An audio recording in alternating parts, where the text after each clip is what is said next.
আসসালামু আলাইকুম সবাইকে, শুভ সকাল। আমি আজকে অনেক সকালে উঠেছি।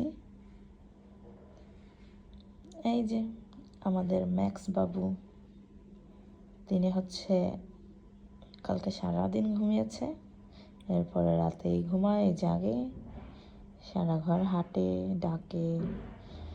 তো সকালে কয়টা 5টা বাজেই সে উঠে গেছে আজকে।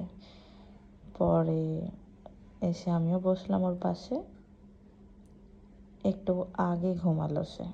দেখছেন কি আরামে ঘুম দিছে, মাশাল্লাহ। তো ঘুমালো, আর আমি এখন চা নিলাম। এখন আমি জেগে থাকবো আর তাকে পাহারা দিব, সে যেন আরামে ঘুমায়। সবাই দোয়া করবেন আমাদের এই কিউট মাশাল্লাহ নিউ মেম্বার ম্যাক্সের জন্য, ম্যাক্স বাবুর জন্য। সে ভালো থাকবেন। আল্লাহ হাফেজ।